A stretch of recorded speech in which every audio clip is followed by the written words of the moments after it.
नमस्कार दोस्तों। आज की इस क्लास में हम चक्रवृद्धि ब्याज से संबंधित कुछ महत्वपूर्ण प्रश्नों को करना सीखेंगे जो प्रश्न प्रीवियस ईयर परीक्षाओं में पूछे गए हैं और आगामी परीक्षा में उनके पूछे जाने की संभावना है। तो चलिए शुरू करते हैं। लेकिन शुरू करने से पहले मैं आपको चक्रवृद्धि ब्याज के बारे में बताना चाहता हूँ।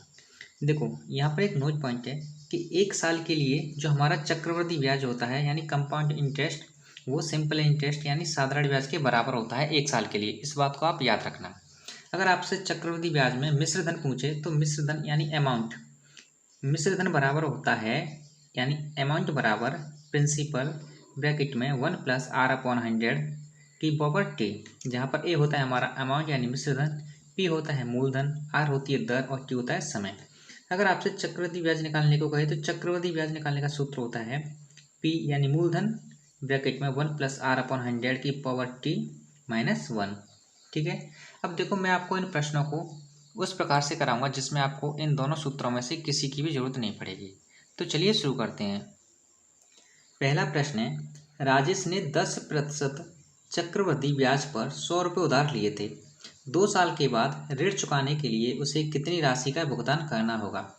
2 साल के लिए उसे ब्याज चुकाने के लिए कितनी राशि का भुगतान क्या करना होगा, इसमें ये कह रहा है कि उसे कितना अमाउंट यानी मिश्र धन देना होगा। ठीक है, यानी ये मिश्र धन की बात कर रहा है। और मिश्र धन का सूत्र क्या होता है मैंने अभी आपको बताया था। ये प्रश्न यूपीएससी 2017 में पूछा गया है। तो मिश्र धन बराबर क्या होता है यानी अमाउंट बराबर क्या होता है पी ब्रैकेट में 1+r/100 की पावर टी। लेकिन हम इस सूत्र का यूज इसमें करेंगे नहीं। मैं आपको इसका एक रामबाण तरीका बताऊंगा और वो तरीका इस प्रकार के सभी प्रश्नों पर लागू होगा। तो देखो, राजेश ने 10% प्रति वर्ष चक्रवृद्धि ब्याज के रूप में 100 रुपये उधार लिए। 2 साल के बाद उसे चुकाने हैं, यानी उसे कितना ब्याज देना होगा। तो देखो, पहले हम इस 100 रुपये को यहाँ रख लो, 100 रुपये को यहाँ रख लो, और 2 साल का ब्याज है ना, कितना परसेंट है, 10%, यानी पहले वर्ष वो 10% ब्याज देगा। 100 का 10% कितना होता है, 10 होता है। ठीक है, दूसरे वर्ष भी क्या देगा, वो 10% ही ब्याज देगा, है ना, 100 रुपये पर। तो पहले वर्ष भी 10% और दूसरे वर्ष भी कितना आएगा, 10%। लेकिन जैसे ही हम दूसरे वर्ष पहुंचेंगे तो पहले वर्ष में जो ब्याज मिलता है उस पर हमें ब्याज लेना होता है। चक्रवृद्धि ब्याज क्या होता है, ब्याज के ऊपर ब्याज मिलना। तो हम इस 10 का भी 10% निकालेंगे तो कितना, 10 का 10% निकालो, 10 का 10% निकालेंगे, 10% यानी 10/100। अब 2 जीरो से 2 जीरो काट दो, यानी 100 से 100 को काटे तो कितना मिलेगा, 1। यानी 10 का 10% कितना आएगा, 1 आएगा, है ना। तो जो यहाँ से जो हमें चक्रवृद्धि ब्याज मिला है 10 + 10 + 1, इन तीनों को आपस में जोड़ देंगे तो कितना आएगा हमारा चक्रवृद्धि ब्याज, 21 रुपये। यानी चक्रवृद्धि ब्याज 21 रुपये आया है और हमें इसे वापस करना है।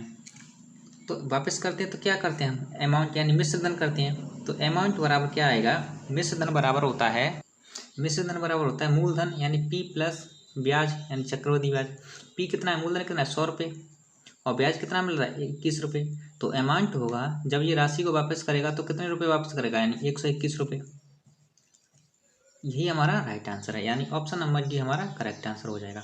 मैंने आपसे क्या कहा कि एक भी सूत्र की जरूरत नहीं पड़ेगी आपको। अब चलिए अगले प्रश्न पर चलते हैं।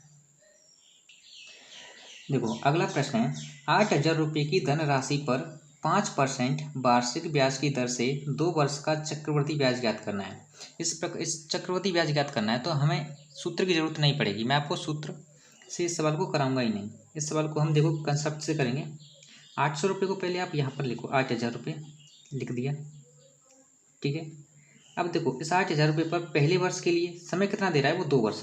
पहले वर्ष के लिए 5% है, तो 8,000 का 5% निकालेंगे, 8,000 का 5% निकालेंगे यानी 5/100। 2 जीरो से 2 जीरो कैंसिल आउट कर दो, 8 पंजे 40, कितना निकल के आएगा, 400 रुपये। यानी पहली वर्ष से कितना ब्याज मिला, 400 रुपये। जब दूसरी वर्ष भी जाएगा 5% पर तो भी उसे 400 रुपये ही मिलेगा, क्योंकि प्रत्येक एक वर्ष के लिए साधारण ब्याज और चक्रवृद्धि ब्याज क्या होता है, बराबर होता है, यानी एक वर्ष के लिए। अब जैसे ही हम दूसरी वर्ष पर जाते हैं तो हमें पहले वर्ष पर जो ब्याज मिलता है उस पर हम ब्याज लेते हैं, क्योंकि चक्रवृद्धि ब्याज होता ही यही है कि ब्याज के ऊपर ब्याज। अब 400 रुपये का हम 5% निकालेंगे तो देखो इस परसेंटेज से इन दोनों जीरो को कैंसिल आउट कर देंगे तो पंचों का कितना निकल के आएगा, 20, है ना। अब टोटल ब्याज यहाँ से कितना निकल के आएगा, 400 + 400 800 और प्लस 20 यानी 820। ये क्या निकल के आया है हमारा चक्रवृद्धि ब्याज, यानी 820 रुपये हमारा चक्रवृद्धि ब्याज निकल के आ गया। तो ऑप्शन नंबर बी हमारा करेक्ट आंसर हो जाएगा। ये हमारा रामबाण तरीका है, हमें इसमें सूत्र याद करने की ज़रूरत नहीं है। अगर हमें सूत्र बाई चांस भूल जाते हैं तो हम इस प्रकार से आसानी से कर लेते हैं। अब चलिए अगले प्रश्न पर चलते हैं। एक अगला प्रश्न है, एक धनराशि को 10% वार्षिक चक्रवृद्धि ब्याज की दर से 2 वर्ष के लिए निवेशित किया जाता है तो मिश्र धन 1815 रुपये प्राप्त होता है। आरंभ में निवेशित मूलधन राशि क्या थी, यानी मूलधन हमारा कितना था। देखो इसको हम अनुपात वाले तरीके से भी कर सकते हैं, है ना, तो इसे हम अनुपात वाले तरीके से ही करेंगे। देखो 10% का मतलब क्या होता है, 1/10, है ना, यानी इसका जो मतलब होता है 1/100 होता है। 10% का मतलब होता है 1/10, है ना। अब पहले उसका जो मूलधन था वो 10 रुपये था। अब 1 वर्ष में कितना बढ़ गया, 1 बढ़ गया, यानी कितना हो गया, 11। ये कुछ कितने वर्ष के लिए रहा है, 2 वर्ष के लिए, तो हम इसका वर्ग कर देंगे। वर्ग कर देंगे तो कितना आएगा, 100 से कितना हो जाएगा, ये 121 रुपये हो जाएगा। ये यहाँ पर हमारा निकल के आया है मूलधन और ये आया है हमारा अमाउंट, तो ब्याज कितना आया होगा, 21 रुपये, है ना, क्योंकि अमाउंट क्या होता है, मूलधन प्लस ब्याज होता है।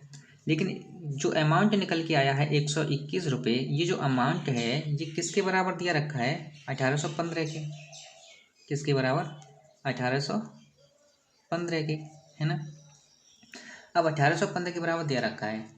अब हमसे पूछ रहा है कि मूलधन कितना होगा, तो 121 का क्या करेंगे, हम इसमें भाग लगाएंगे और गुणा कर देंगे किससे, 100 से, क्योंकि हमें मूलधन ज्ञात करना है।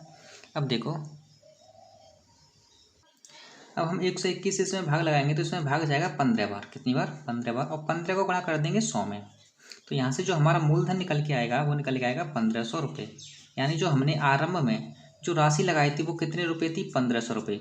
1500 रुपये पर 10% वार्षिक ब्याज की दर से 2 वर्ष में हमारा जो हमें ब्याज मिला था, उस ब्याज को हम जोड़कर जो हमारा अमाउंट मिला था, कितना मिला था, 1815 रुपये। तो हमारा ऑप्शन नंबर ए सी हमारा करेक्ट आंसर हो जाएगा, यानी 1500 रुपये। यानी हमारा मूलधन कितना निकल के आया है, 1500 रुपये। अब चलिए अगले प्रश्न पर चलते हैं। अगला प्रश्न है, 10,000 रुपये की राशि पर 10% वार्षिक ब्याज की दर से हमें 3 वर्ष का चक्रवृद्धि ब्याज ज्ञात करना है। क्या ज्ञात करना है, चक्रवृद्धि ब्याज ज्ञात करना है। अब देखो 10,000 को हम इस प्रकार से यहाँ लिख देंगे, लिख दिया, और समय कितना दे रखा है, इतने 3 वर्ष, यानी पहली वर्ष कितना मिलेगा, 10%, दूसरे वर्ष भी कितना मिलेगा, 10%, और तीसरे वर्ष भी कितना मिलेगा, 10%। यानी ये 10,000 का 10% कितना निकल के आएगा, यहाँ पर निकालो, 10,000 का 10% निकालेंगे।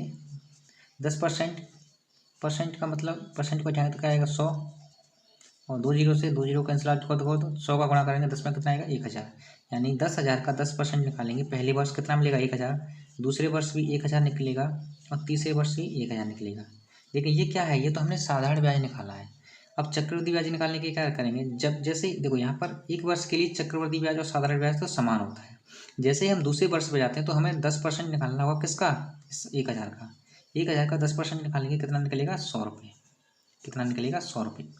अब जैसे हम तीसरे वर्ष पे जाएंगे तो हमें इन दोनों पर निकालना होगा, इन दोनों को जोड़ने पर क्या आएगा, 2000, और 2000 का हम 20% निकालेंगे, यानी 10% निकालेंगे तो कितना आएगा यहाँ पर, 200 रुपये। ठीक है, ये दूसरे वर्ष के लिए आया है। जब हम अब जैसे हम तीसरे वर्ष पर जाते हैं, तो तीसरे वर्ष पर जाएंगे तो हमें देखो इन दोनों पर तो निकाल लिया, देखो दूसरे वर्ष पर आए तो 10 पर, इस 1000 का हमने 10% निकाला, 100। अब तीसरे वर्ष पे आएंगे तो 1000 यानी 2000 का निकाला हमने 200%। जैसे तीसरे वर्ष पर जाते हैं तो यहाँ पर ये जो है ना, दूसरे वर्ष में ब्याज मिला, इस ब्याज पर भी हमें ब्याज लेना है, तो 100 का 10% कितना आएगा, 10। अब इन सभी को जोड़ दो, 1000 प्लस 1000 प्लस 1000 कितना हो गया, 3000, 100 प्लस 200 कितना हो गया, 300, और 310। अब इन्हें आपस में जोड़ दो तो कितना आएगा, 3310। कितना आएगा, 3310। जो हमारा चक्रवृद्धि ब्याज निकल के आया है 3 वर्ष में 10,000 रुपये पर, कितना आया है, 3310। यानी ऑप्शन नंबर डी हमारा करेक्ट आंसर होगा। तो इस प्रकार का आपको कोई भी प्रश्न दिया हो इसी तरह से करना, ठीक है। ये हमारा रामबाण तरीका है जिसमें हमें सूत्र याद रखने की कोई ज़रूरत नहीं है। तो चलिए मिलते हैं अगली क्लास में।